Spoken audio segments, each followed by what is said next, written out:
चिड़िया, रानो चिड़िया उड़ती जाए फुर फुर फुर। रानो चिड़िया अपनी पीली चोंच से एक बड़े नीम के पत्ते को खींच रही थी। उसकी नन्ही बेटी गुड़िया चिड़िया पास ही एक टहनी पर बैठी अपनी माँ को बड़े गौर से देख रही थी। चिड़िया माँ, आप इतने बड़े बड़े पत्ते क्यों जमा कर रही हैं? क्या हमारा पुराना घोंसला टूट गया है? नहीं मेरी जान, आने वाली बरसात बहुत खौफनाक डरावनी होने वाली है। काले बादल बता रहे हैं कि इस बार घास के तिनके हमें नहीं बचा पाएंगे। हमें एक पुख्ता मजबूत घर चाहिए। तभी वहाँ बंटी कबूतर गुटरगू करता हुआ उतरा। अरे रानो बहन, ये क्या पागलपन है? पत्तों का घर, हवा का एक झोंका आएगा और तुम्हारा ये महल जमीन पर होगा। तुम बस ऊंचे पेड़ के खोखले में क्यों नहीं चली जाती? बंटी भाई, होल में अंधेरा होता है और वहाँ सांपों का डर रहता है। मैं इन पत्तों को रेशम के धागों और मकड़ी के जालों से ऐसा सिलूंगी कि बारिश की बूंद भी अंदर नहीं झांक पाएगी। भाई वाह, रानो तो इंजीनियर बन गई है। खैर, अगर तुम्हें मदद की जरूरत हो तो बताना। दूर एक सूखे पेड़ पर बैठी गोरी कोवी यह सब देख रही थी। उसके दिल में रानो के लिए हमेशा जलन रहती थी। उसने अपनी सहेली मीठी तोती से कहा, देख रही हो मीठी, रानो कैसे सबको अपनी उंगलियों पर नचा रही है। पत्तों का घर, जैसे ही बारिश शुरू होगी मैं इसके घर के धागे काट दूंगी। नहीं गौरी, ऐसा मत करना। रानो बहुत नेक है और उसकी नन्ही गुड़िया का तो सोचो। दुश्मनी अपनी जगह, लेकिन किसी का घर उजाड़ना गुनाह है। तुम चुप रहो मीठी, तुम हमेशा उसकी तरफदारी करती हो। देखने दो इसे कैसे यह बाज के साए से बचती है। 3 दिन की कड़ी मेहनत के बाद रानो का नीम के पत्तों का घर तैयार था। बादलों की गड़गड़ाहट के बीच एक बहुत बड़ा साया जंगल पर मंडराने लगा। यह खूंखार बाज था जिसे सब आसमान का जल्लाद कहते थे। पिंकी चिड़िया अपनी जान बचाकर रानो के घर की ओर भागी। रानो, जल्दी छुप जाओ। नया शिकारी फिर लौट आया है। उसने पिछले साल कितने ही घोंसले तबाह कर दिए थे। रानो ने घबराकर गुड़िया को पंखों में छुपाया। गुड़िया बेटी, तुम अंदर ही रहना, चाहे कुछ भी हो जाए, बाहर मत निकलना। बाज ने रानो के हरे नीम के पत्तों वाले घर को देख लिया था। उसे लगा कि इसके अंदर उसे एक अच्छा शिकार मिलेगा। वह तेजी से नीचे झपटा। अरे छोटी चिड़िया, बाहर निकल। ये पत्तों का खिलौना तुझे मुझसे नहीं बचा पाएगा। मैं इसे एक झटके में फाड़ दूंगा। बाज के पंजे जैसे ही नीम के पत्तों पर लगे, रानो बिजली की तरह बाहर निकली और बाज की आंखों के पास चोंच मारी। जालिम, तूने अब तक कमजोरों को सताया है। आज तेरा पाला एक माँ से पड़ा है। तभी बंटी कबूतर और हरी तोता भी वहाँ पहुँच गए। हम तुम्हें रानो का घर छूने नहीं देंगे। दोस्तों, हमला करो। सारे पक्षियों ने मिलकर बाज को घेर लिया। हरी तोता उसकी पीठ पर वार कर रहा था तो पिंकी चिड़िया शोर मचाकर उसे परेशान कर रही थी। लेकिन बाज बहुत ताकतवर था। उसने एक झटके में बंटी को दूर फेंक दिया। तुम जैसे मामूली परिंदे मेरा क्या बिगाड़ेंगे? अब देखो मेरा कहर। उसने अपने बड़े पंखों से रानो के घर की एक दीवार फाड़ दी। गुड़िया चिड़िया डर के मारे चीखने लगी। चिड़िया माँ बचाओ, मुझको बचाओ माँ। अपनी बेटी की आवाज सुनकर रानो के अंदर जैसे शेरनी की शक्ति आ गई। उसी वक्त जोरदार बारिश और तूफान शुरू हो गया। रानो ने देखा कि बाज के पंख गीले होने की वजह से भारी हो रहे हैं। दोस्तों, इसे नीचे की झाड़ियों की तरफ ढकेलो, बारिश में यह उड़ नहीं पाएगा। सबने मिलकर बाज पर चोचों की बौछार कर दी। बाज का संतुलन बिगड़ गया और वह फिसलकर कटीली झाड़ियों में जा गिरा। उसके पंख कांटों में फंस गए और भारी बारिश ने उसे बेबस कर दिया। इसे छोड़ना नहीं चाहिए रानो। नहीं मीठी, हमने इसे सबक सिखा दिया है। इसे अपनी जान बचाकर भागने दो ताकि यह दूसरों को बता सके कि एकता में कितनी ताकत है।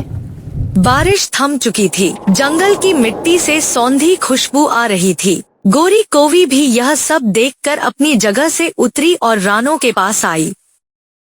रानो, मुझे माफ कर देना। मैं तुम्हारी काबिलियत पर शक करती थी, पर आज तुमने न सिर्फ अपना घर बचाया बल्कि हम सबको भी एक कर दिया।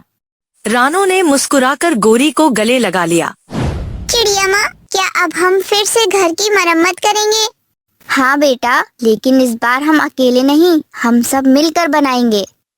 बंटी कबूतर, हरी तोता, पिंकी और मीठी सब ने मिलकर रानो के नीम के घर को फिर से सजाना शुरू किया। अब वह सिर्फ पत्तों का घर नहीं था, वह पूरे जंगल की एकता का प्रतीक बन चुका था। जंगल के सबसे पुराने और सूखे पीपल के पेड़ पर कालू कौवा बैठा अपनी चोंच को पत्थर पर रगड़कर तेज कर रहा था। उसकी आंखें नफरत से लाल थी। उसने जब सुना कि उसकी पत्नी गोरी कोवी अब रानो चिड़िया की सहेली बन गई है तो उसका खून खौल उठा। रानो चिड़िया, एक मामूली सी चिड़िया ने पूरे जंगल को अपनी मुट्ठी में कर लिया है। मैं इस पत्तों के घर को शमशान घाट बना दूंगा। तभी गोरी कोवी वहाँ आई। उसने अपने पति को समझाने की कोशिश की। कालू जी, छोड़ दो यह दुश्मनी। रानो बहुत नेक दिल है। उसने बाज और चील जैसे शिकारियों को धूल चटाई है। तुम उससे नहीं जीत पाओगे। चुप रहो गोरी, तुम बुज़दिल हो सकती हो। कालू नहीं, वो बाज और चील बेवकूफ थे जो उसकी बातों में आ गए। मैं उसे सीधे हमला नहीं बल्कि उसके सबसे बड़ी कमजोरी से मारूंगा, उसकी बेटी गुड़िया। उधर रानो के घर में खुशियों का माहौल था। बंटी कबूतर, हरी तोता, मीठी तोती और पिंकी चिड़िया सब मिलकर सर्दियों के लिए दाना जमा कर रहे थे। रानू भाई, मकाई के दाने लाया हूँ। इस बार सर्दियाँ मजे में गुजरेंगी। शुक्रिया बंटी भाई। गुड़िया देखो, तुम्हारे लिए पिंकी मौसी ने क्या लाया है। मैं गुड़िया के लिए रंग बिरंगे फूल लाई हूँ ताकि वह अपने पत्तों के घर को सजा सके। वाह मौसी, ये तो बहुत खूबसूरत है। मैं इन्हें बाहर वाली टहनी पर लगाती हूँ। रानो ने मुस्कुराकर गुड़िया को बाहर जाने दिया, लेकिन उसे यह अंदाजा नहीं था कि झाड़ियों के पीछे से दो शातिर आंखें उसका पीछा कर रही हैं। जैसे ही शाम हुई और रानो बाकी पक्षियों के साथ अनाज के गोदाम को ठीक करने लगी, कालू कौवा चुपके से गुड़िया के पास पहुंचा। नहीं गुड़िया, क्या तुम्हें पता है कि नदी के उस पार एक ऐसा पेड़ है जहाँ शहद जैसे मीठे फल लगते हैं? तुम्हारी माँ को वो बहुत पसंद थे। क्या तुम्हें उनके लिए लाना चाहोगी? पर चिड़िया माँ ने कहा है कि मैं अकेली दूर न जाऊँ। हम बस 5 मिनट में लौट आएंगे। तुम्हारी चिड़िया माँ कितनी खुश होगी जब तुम उनके लिए फल तोड़ दोगी। मासूम गुड़िया कालू की बातों में आ गई और उसके साथ उड़ चली। जब रानो घर लौटी और गुड़िया को वहाँ नहीं पाया तो उसका दिल बैठने लगा। उसने पूरे जंगल में चीख चीख कर आवाज लगाई, गुड़िया, गुड़िया मेरी बच्ची, कहाँ हो तुम? क्या हुआ रानो? गुड़िया भी तो यही थी। तभी गोरी कौवी रोती हुई आई। रानो, मुझे माफ कर दो। मेरा पति कालू उसे बहला फुसलाकर काली पहाड़ी की तरफ ले गया है। वह उसे नुकसान पहुंचाना चाहता है। यह सुनते ही रानो की आंखों में आग उतर आई। उसने अपनी थकावट भुला दी और तेज हवाओं के खिलाफ उड़ान भरी। अगर मेरी बेटी को एक खरोच भी आई तो कालू कौवा आज की रात का सूरज नहीं देख पाएगा। काली पहाड़ी के शिखर पर कालू ने गुड़िया को एक तंग गुफा में बंद कर दिया था। जैसे ही रानो वहाँ पहुँची, कालू ने उस पर हमला कर दिया। आ गई रानो चिड़िया, अब देख अपनी बेटी का अंजाम। लेकिन इस बार रानो अकेली नहीं थी। उसके पीछे बंटी कबूतर, हरी तोता और यहाँ तक कि भिल्लू चील भी था, जो अब रानो का मददगार बन चुका था। ए कालू, तेरी इतनी हिम्मत कि तूने रानू की बेटी पर हाथ डाला। भिल्लू की एक ही झपट ने कालू को जमीन पर पटक दिया। रानो ने गुफा के अंदर जाकर गुड़िया को अपने गले से लगा लिया। चिड़िया माँ, मुझे डर लग रहा था कहीं कालू कौवा मुझे मार न दे। डर मत बेटा, तेरी माँ आ गई है, अब तुझे कुछ नहीं होने देगी। इधर बंटी और हरी ने कालू को चारों तरफ से घेर लिया। कालू अपनी जान की भीख मांगने लगा। मुझे छोड़ दो, मैं रास्ता भटक गया था, मुझे छोड़ दो रानो।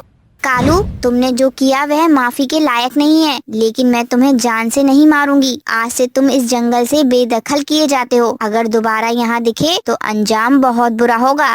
कालू जंगल छोड़कर भाग गया। रानो और गुड़िया सुरक्षित घर लौट आए। उस रात पूरे जंगल ने रानो की बहादुरी और उसके दोस्तों की वफादारी का जश्न मनाया। अब रानो का पत्तों का घर चांदनी में और भी ज्यादा चमक रहा था। रानो, आज तुमने साबित कर दिया कि माँ की ममता से बड़ी कोई ताकत नहीं होती। और तुम सबने साबित कर दिया कि सच्ची दोस्ती हर दुश्मन को हरा सकती है।